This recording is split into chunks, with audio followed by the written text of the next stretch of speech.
There's nothing like doing a manga haul video, just saying. Hey guys, how's it going? I'm Otaku Mike, back again with another video for you guys. Today we're doing a manga haul video, showing you guys all the cool new manga that I picked up within the span of time, you know.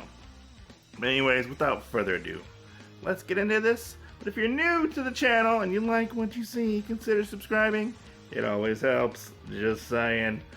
You know, you always gotta say that. You always gotta say subscribe, click that notification bell, and like the video. And, oh, I forgot, comment down below. But anyways, let me show you all the cool, fun manga that I got. Alright, so let's get into this manga haul, just saying. Got a pretty decent size manga haul, around 14 to 15 volumes. Not bad. Some of this I bought off a fellow YouTuber of mine. His name is Hobbiesofaman. Go check him out. A really cool guy. I personally like his channel. He has been a guest on the Dadcast twice. But go check his channel out. Link will be down below and in the comment section as well. But without further ado, let's get into this manga. Right, so the first volume I'm going to show you, I got volume 5 of Idol Sponger Life. This is an isekai about a guy named Zenjiro who is not really whisked away, he's propositioned to go to this other world because he has royal blood in his veins. He's like a distant ancestor, to say the least. And he has one thing that he has to do. He has to father a child with this young lady right here, who is the queen of the mystical, magical land. And so he goes off to try to father a child to give an heir to this woman, because she has to have an heir to, I guess, succeed the throne. I can't remember exactly, but it's a fun series. It's a fun take on an isekai because he kind of doesn't really have any powers. I think he has a little bit of magical powers, but not that much. Yeah, it's a fun look at this series. You know, they get married, eventually have a child. I'm actually really behind on this. I gotta read volumes 3 and 4 of this. It's a really interesting series, and it's one I highly recommend.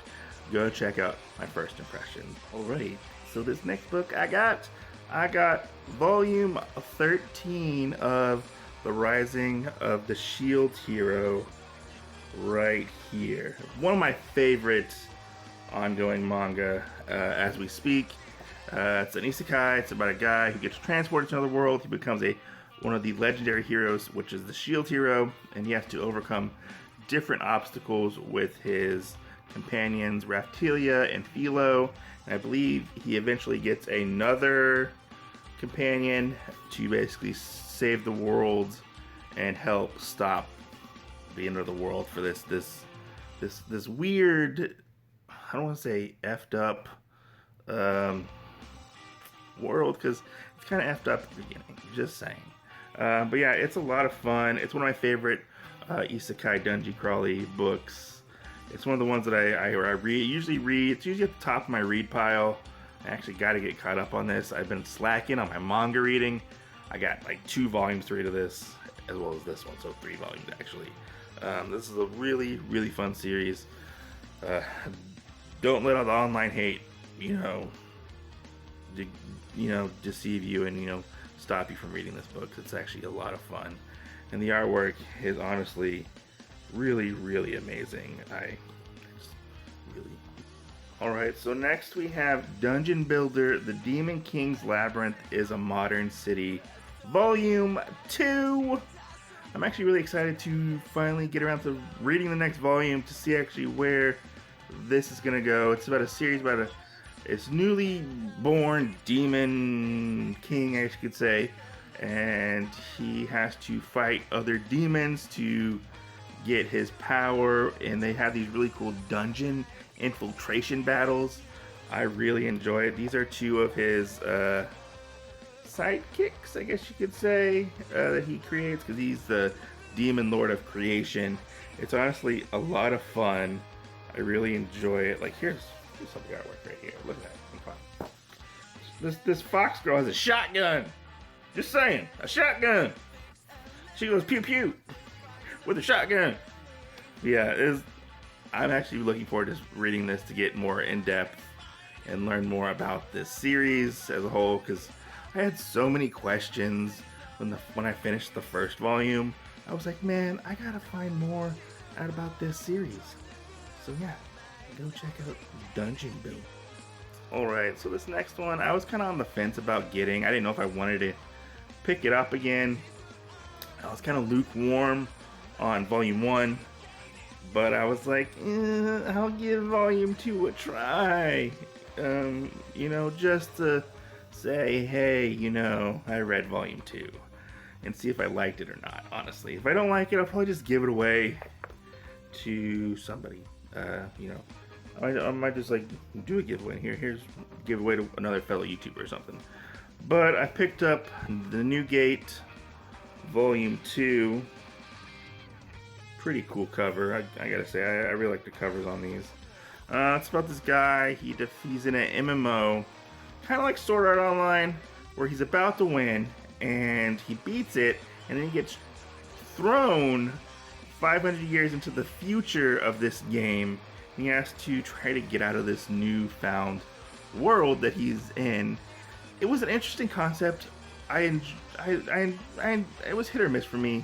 I like the concept. Honestly, the main character was kind of boring, so I hope they flesh the main character out in this quite a bit.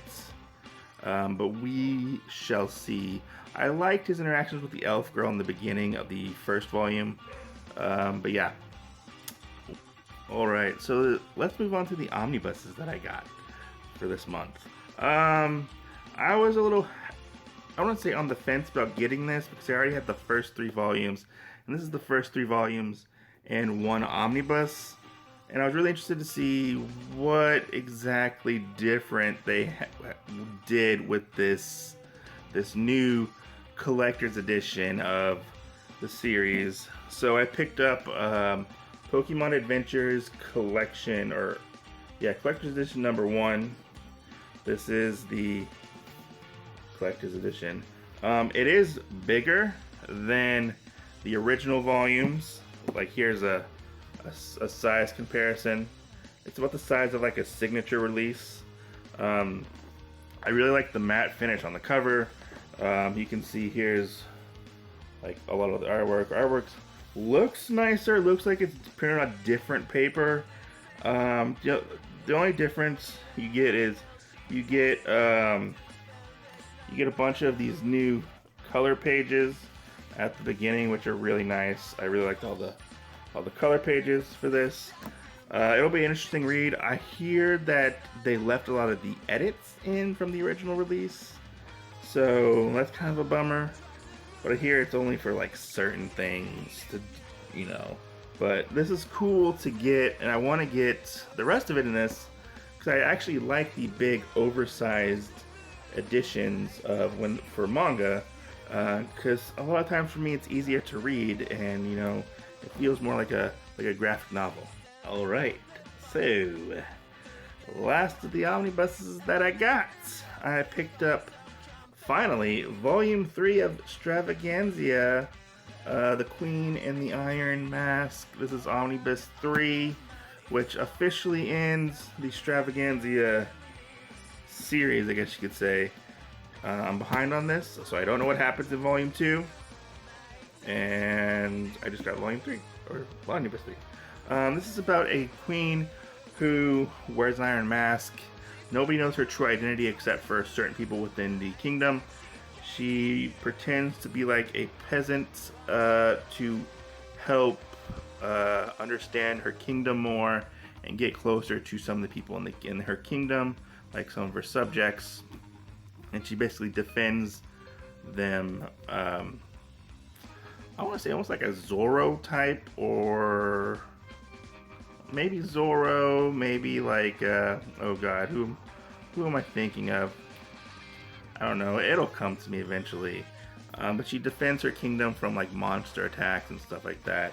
It's a pretty cool fantasy series that does touch on some adult subjects from time to time. So this is not for children, to say the least. But yeah, got volume 3 finally. This has been out of stock for quite some time, and I'm happy to finally finish. All right. So last but not least, all the stuff I got in this part of the haul is from Lion over at Hobbiesofaman. Go check him out. I know I said that at the beginning, but go check him out. He's a really, really cool guy. He got this in his last haul, and he wasn't for sure if he was gonna like it. And I was like, hey man, send it to me. I'll pay you for it. Send it over to me. I'll buy it off your hands. So this is all stuff that I got from him. So what I got was, I got Kuhn Change. It's a series about a guy, professional wrestler. When he gets, I think, excited or his emotions get to him, he turns into a woman. Kind of like Ranma 1/2. But he doesn't have to get in water. It's just emotions affect him. Yeah, this is a shonen series, I believe. It is put out by Iron Cat.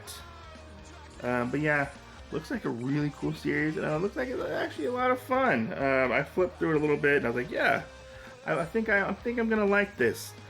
So we got volume 1 right here. Then we have volume 2. I like the color on these covers. The color on these covers like really pop to me. I don't know, it's just that old manga style that I really like. We got volume 3 right here. Volume 4. Then we got, here we go. For a size comparison, he told me this and I was like, man, that's weird. So we have volume 7 right here, and then we have volume 8. Look at the size comparison to these versus here's volume 1, which I think these are different printings from this. I think that's what I've come to realize, is I think it's different printings. Maybe I can find the original printing for 7 and 8 eventually, because I got in a lot, because I was looking for the rest of the series. I got another volume 1 of Kuhn Change. This is volume 1. Like, here is the other volume 1. Like, look at the difference in the printing of this. Like, it is so crazy. I don't know if this is the first printing or a second printing, but like, even the spines are like a little different, which is a little odd to say the least. But I had to complete it, and as it was kind of hard to track down. I found it on eBay, then I got volume 5, and then I got volume 7 to complete the series. I just want to thank Hobbiesofaman for letting me buy it from him, you know. But yeah, that's all the manga that I got for this month. Go check out Hobbiesofaman. Check out more on my channel. If you're new, subscribe, and let's have fun and talk about some manga.